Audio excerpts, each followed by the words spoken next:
Halo guys, selamat datang kembali di Ras Cinema. Pada kesempatan kali ini, kita akan membahas sebuah film yang berjudul Revolver. Film ini menceritakan tentang mantan seorang narapidana yang baru saja keluar dari penjara selama 7 tahun menjalani masa hukumannya. Dan kini beliau harus terlibat masalah dengan seorang bos mafia judi ilegal terganas. Tanpa basa-basi lagi, langsung saja kita simak alur ceritanya.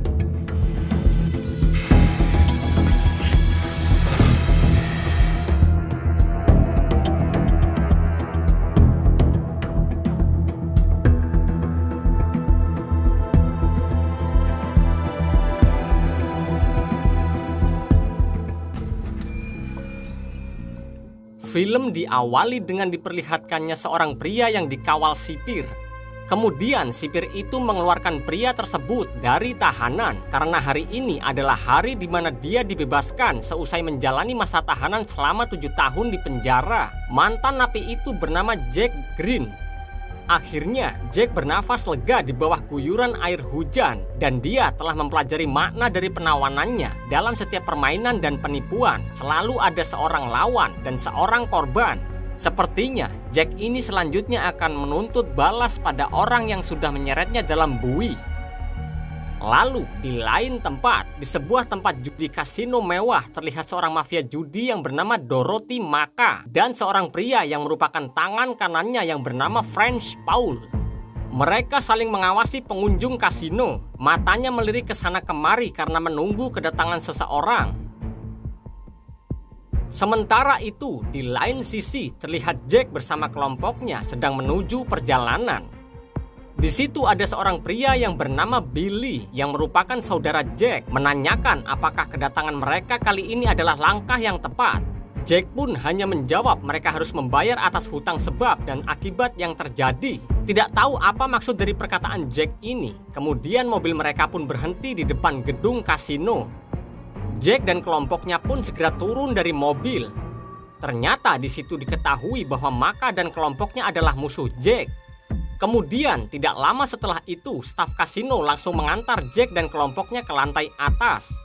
Saat akan memasuki lift, Jack sedikit ragu-ragu. Sepertinya dia punya trauma tersendiri jika naik lift. Namun, Jack mencoba menghilangkan keraguannya, dan dia pun segera masuk ke dalam lift.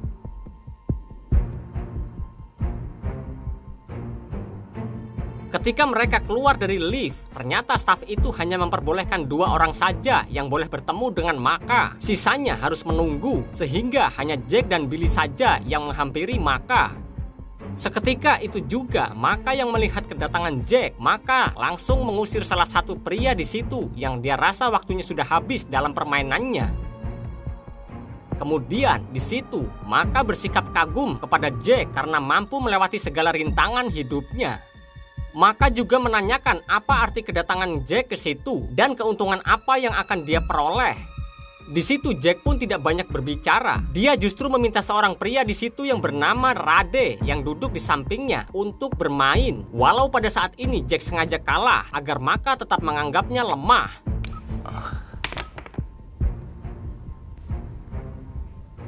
Jack pun lalu membayar Rade dengan sekoper berisikan dolar. Karena Maka terus mengoceh, Jack kemudian menantangnya secara langsung.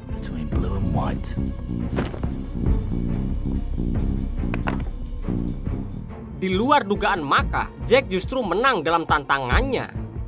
Jack pun mendapatkan hadiah uang yang begitu banyak, sementara Maka terdiam kesal karena merasa dipermalukan di tempat umum.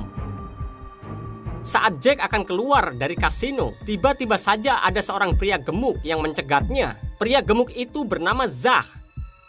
Dia pun langsung memberikan sebuah kartu namanya kepada Jack. Hal ini Zach lakukan karena mengerti bahwa Jack akan menghadapi masalah besar. Oleh karena itu, Zach akan membantunya.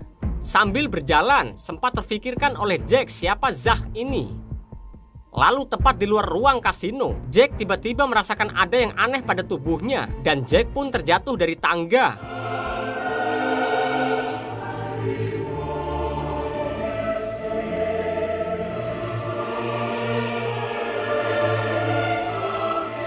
Sementara itu, Maka yang masih kesal karena dikalahkan serta dipermalukan oleh Jack di depan umum, meluapkan kekesalannya kepada Paul dan lalu meminta Paul untuk memburu kelompok Jack dengan meminta bantuan seorang pria yang bernama Sorter. Karena Maka tidak ingin ada orang yang berlagak seperti gangster.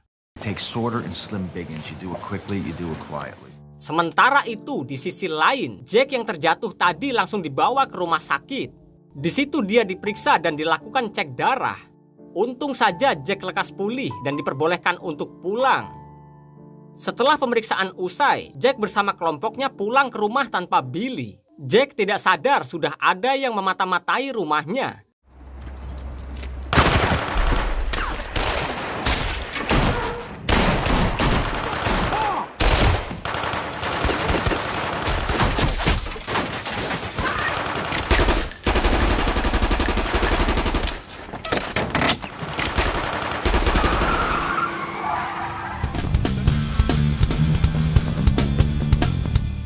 Ternyata mata-mata itu adalah penembak jitu yang bernama Sorter, suruhan Maka.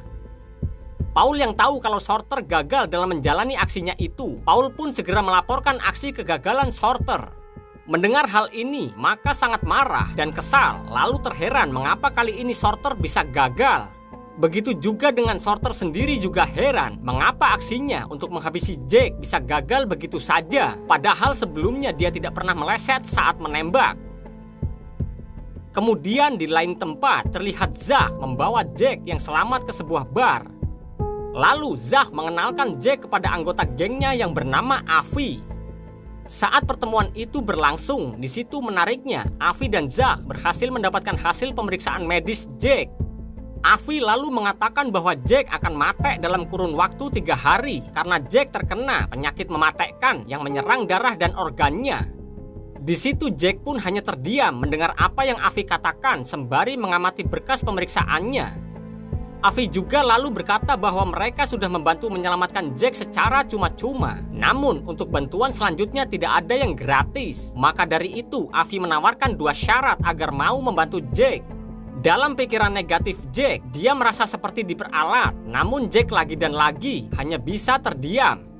Lalu Zach pun mengatakan syarat yang pertama bahwa Jack harus memberikan harta yang dia peroleh sekecil apapun itu pada geng Avi dan Zach. Syarat yang kedua, Jack harus mematuhi apapun yang diperintahkan oleh Zach tanpa membantah, termasuk menjawab apa saja pertanyaan yang terlontar dari mulut Zach. Kemudian Avi menambahkan bahwa Jack tidak punya banyak waktu selain mengikuti 2 persyaratan tersebut. Avi juga tahu bahwa Maka dan para anak buahnya sedang memburu Jack. Maka dari itulah mereka akan melindungi Jack. Lalu mereka memberikan waktu 3 jam untuk Jack agar mengambil keputusan. You have 3 hours to decide. And in reality you don't have a choice. You will do as we tell you. Jack pun kemudian mengunjungi rumah sakit tempat di mana dia diperiksa. Setelah tiba, dia langsung menemui dokter yang memeriksanya. Lalu dokter tersebut mengatakan bahwa Jack terkena penyakit darah langka. Pikiran negatif Jack terus mengatakan tidak percaya pada vonis dokter. Jack pun langsung menuduh dokter telah bersekongkol dengan Avi dan Zach. Di situ Jack langsung menodongkan pistol sembari bertanya apakah dokter mendapatkan uang suap. Namun dokter tersebut mengatakan bahwa dia tidak tahu apapun yang Jack katakan. Kemudian Jack mencoba menenangkan dirinya dan dia pun mengurungkan niatnya untuk menembak dokter tersebut. Di sisi lain, Sorter kini telah berada di kediaman Maka. Ketika Maka bertanya mengapa kali ini Sorter gagal menembak sebanyak 3 kali, Sorter hanya bisa menjawab itu karena perasaannya sedikit ragu. Namun Maka meminta Sorter untuk tetap fokus saja menembak, sebab Maka membayar Sorter karena kemampuan menembaknya, bukan perasaannya.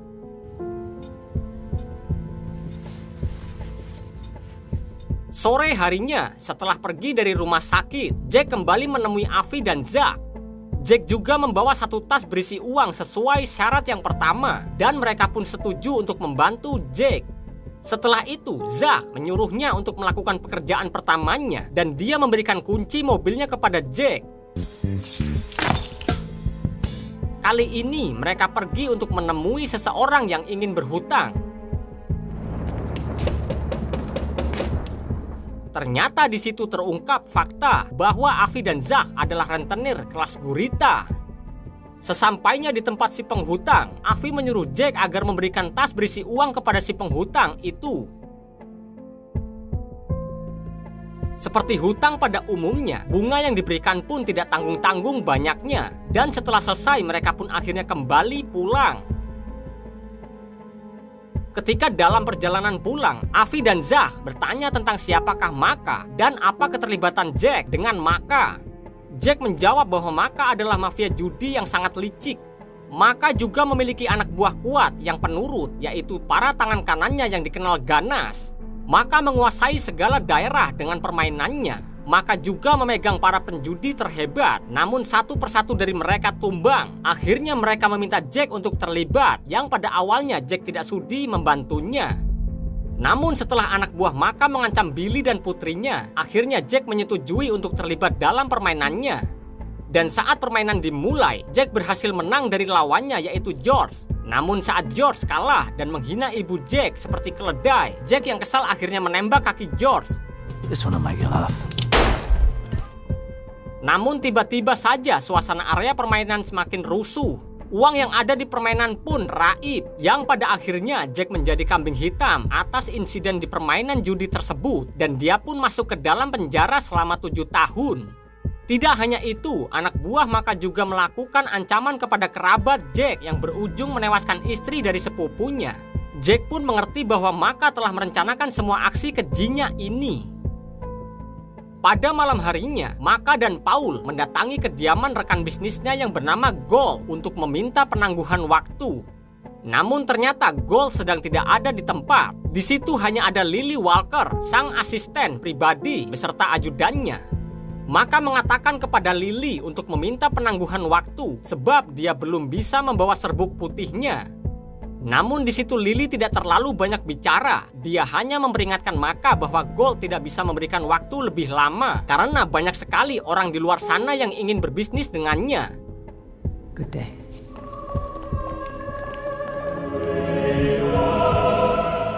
Di tempat lain, terlihat Jack menemui Avi dan Zach. Lalu Jack memberikan 2 tas besar berisi uang. Di situ lalu Jack menceritakan bagaimana kesehariannya saat hidup di penjara. Selama 7 tahun dia hanya berkomunikasi dengan 2 orang pria. Pria yang pertama yaitu si ahli bermain catur dan yang kedua si ahli menipu. Mereka bertiga ini saling berkomunikasi satu sama lain lewat buku bacaan perpustakaan keliling di penjara. Di dalam buku, si ahli catur dan si penipu mengajarkan Jack berbagai macam ilmu melalui kata sandi dan kode tulisan sehingga tidak ketahuan oleh sipir. Jack memuji teman penjaranya yang sangat ulung dalam menipu. Mereka memiliki ambisi besar untuk melaksanakan penipuan dengan sebuah rumus untuk memenangkan permainan. Kedua teman napinya berjanji kepada Jack untuk membantunya serta akan mendukung setiap langkah Jack.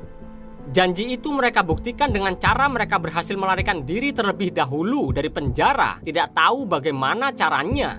Bahkan kepolisian tidak bisa melacak keberadaannya. Mereka menghilang seperti angin.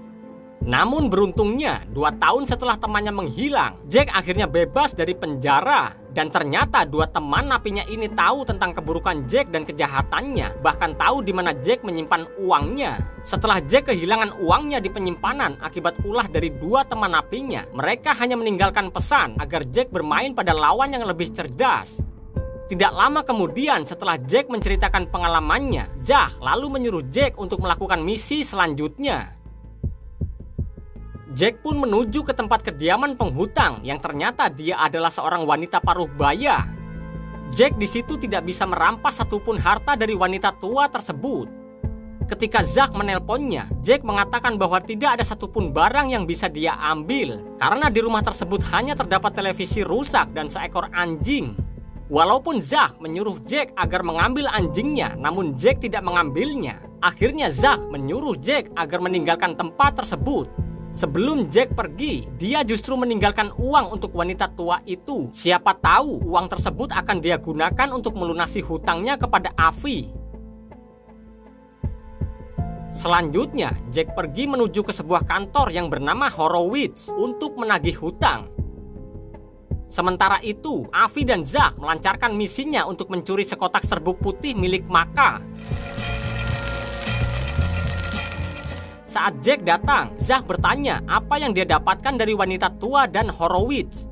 Jack dengan santai menjawab kalau dia tidak mendapatkan apa-apa karena target mereka saat ini tidak memiliki apapun untuk dilunasi, sehingga membuat Zach mengatakan jika Jack tidak berhasil menyita barang atau menagih hutangnya, maka Jacklah yang harus membayar. Jack pun tidak masalah jika harus membayarnya.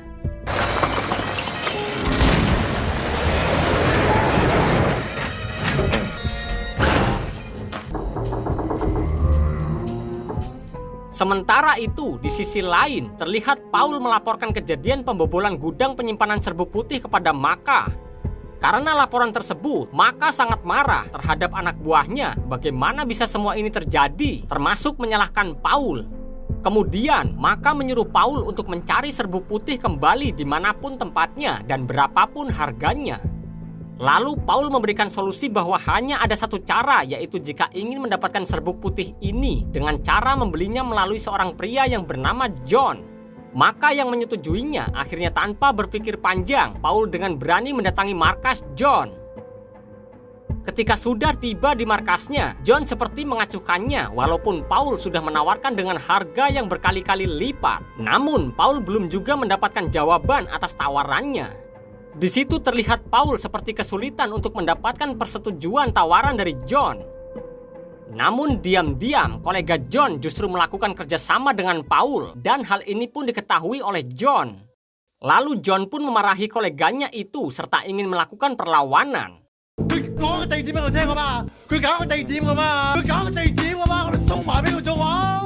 Maka yang mengetahui perlawanan John, dia tidak akan takut karena yang terpenting dari itu semua adalah mendapatkan serbuk putih itu. Setelah itu, Paul menunjuk salah satu anak buah Maka yang bernama Lo untuk bertransaksi dengan kolega John yang bernama Wong. Mereka akan menukar sejumlah kotak uang dengan serbuk putih di sebuah hotel. Di saat yang bersamaan juga, Jack bersama Avi, Zach, dan seorang wanita yang bernama Doreen menyelinap ke dalam hotel. Mereka berpura-pura dengan menjadi petugas kebersihan. Mereka melakukan aksinya melalui kamar yang berada di tengah-tengah antara kamar kolega John dan kamar Lou. Dengan melubangi antar kamar, mereka menyemprotkan gas tidur, sehingga dari pihak kolega John maupun Lou sama-sama tertidur.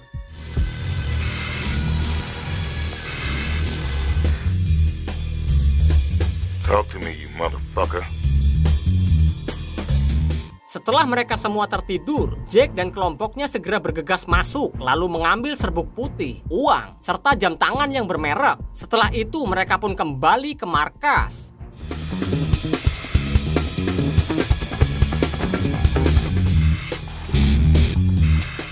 Tidak lama dari itu, setelah melakukan aksi sabotase, Jack dan Avi bermain catur. Mereka saling berbincang tentang strategi permainan. Menurut Jack, saat dalam permainan ada beberapa aturan.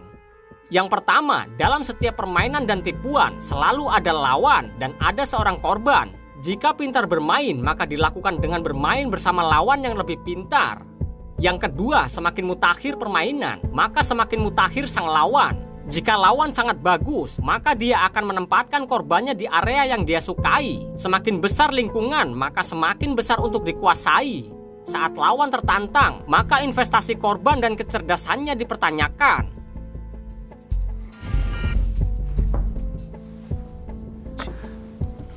Checkmate.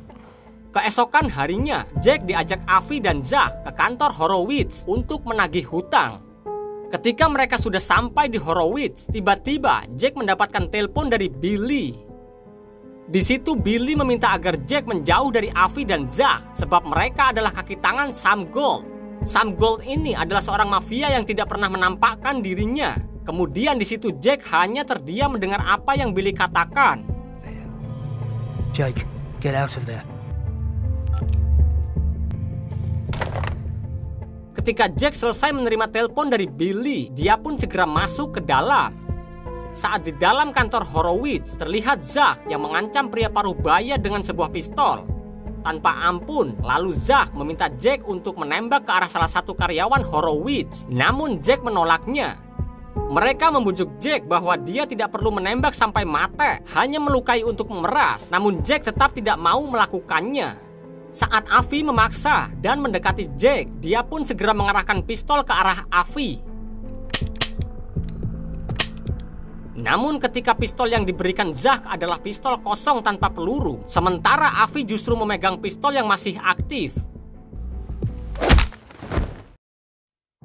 Setelah tersadar, Jack mendatangi rumah Billy karena dia mengkhawatirkan putri Billy. Namun Billy meyakinkannya agar tidak perlu khawatir, justru Jack harus mengkhawatirkan kondisi kesehatannya.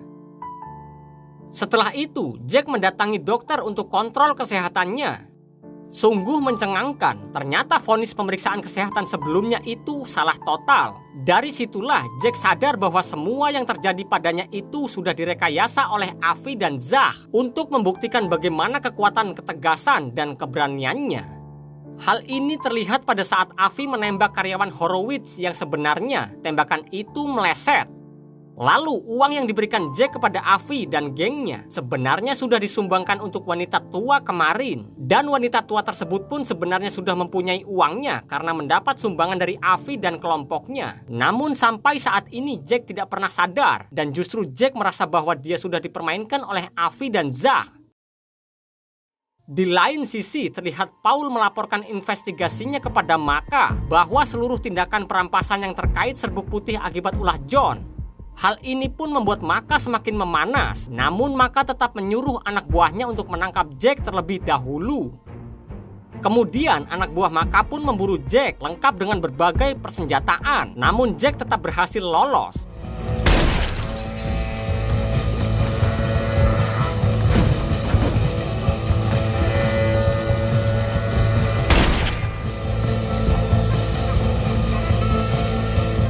Anehnya, salah satu anak buahnya justru mati akibat terkena tembakannya sendiri.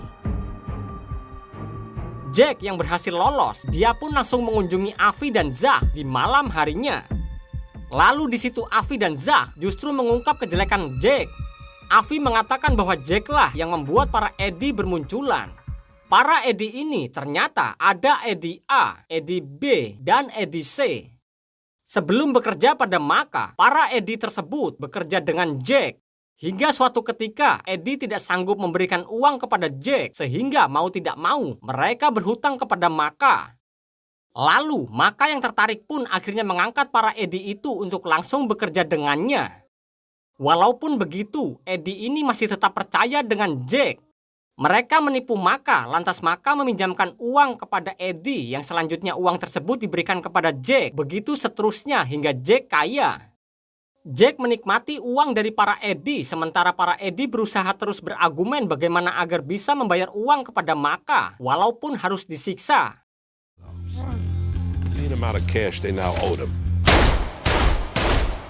Akhirnya para Eddie tersebut mati di tangan kanannya, yaitu Paul, atas suruhan Maka. Dengan kata lain bahwa Jack bisa menjunuh orang hanya dengan kata-kata bijak.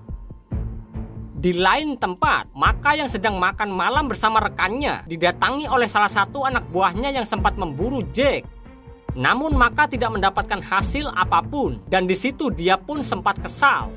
Lalu tiba-tiba Maka terkena cipratan noda merah akibat peristiwa baku tembak. Para anak buah Maka pun langsung mengamankannya di lantai. Namun di situ Maka melihat seorang wanita pelayan yang tergeletak karena tertembak. Dan tiba-tiba wanita pelayan itu ternyata masih hidup, lalu hendak menembak Maka.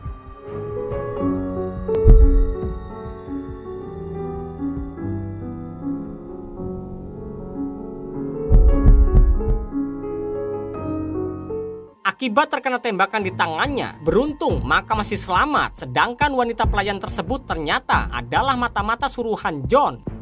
Maka kemudian meminta Sorter untuk menghabisi nyawa anak buah John. Tanpa pikir panjang, Sorter langsung mendatangi ke tempat anak buah John. Selain mengincar nyawa anak buah John, Sorter juga menginginkan nyawa John untuk mati.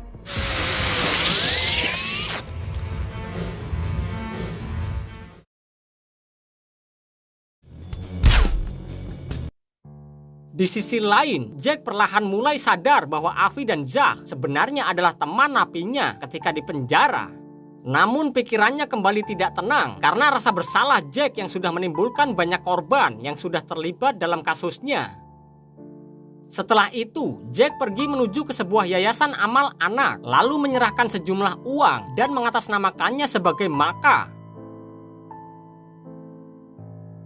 Pada malam harinya, saat pikirannya masih kacau, Jack justru mendatangi rumah Maka karena dia ingin menjunuh Maka dengan pistol yang dia bawa.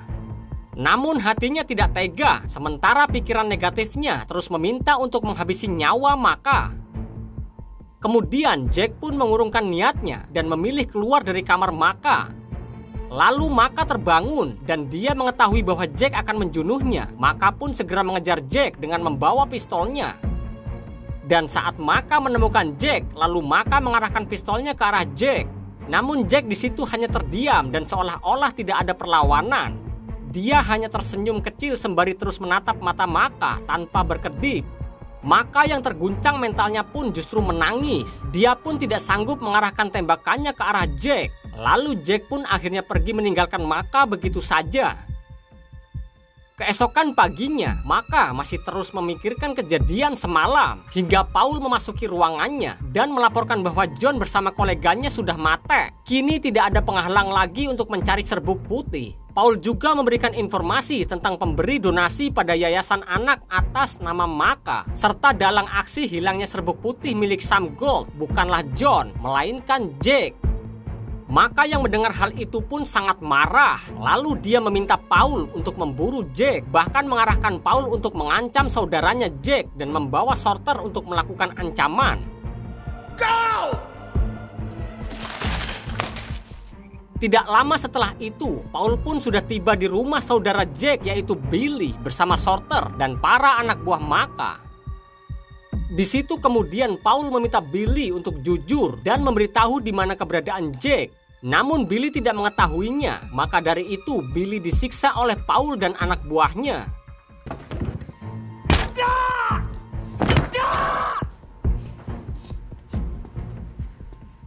Saat Paul akan menyiksa putri Billy, tiba-tiba saja Porter berubah haluan karena dia tidak ingin melihat anak kecil terlibat dan menderita.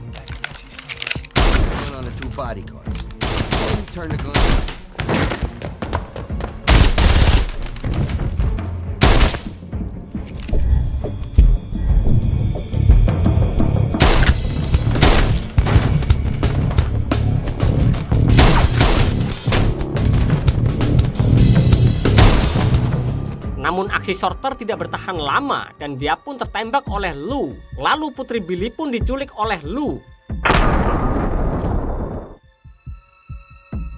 Di lain sisi, sepertinya Avi dan Zach mengetahui bahwa putri Billy ditawan oleh Maka, sehingga dia merencanakan pertemuan Jack dan Maka dengan membawa serbuk putih Sam Gold.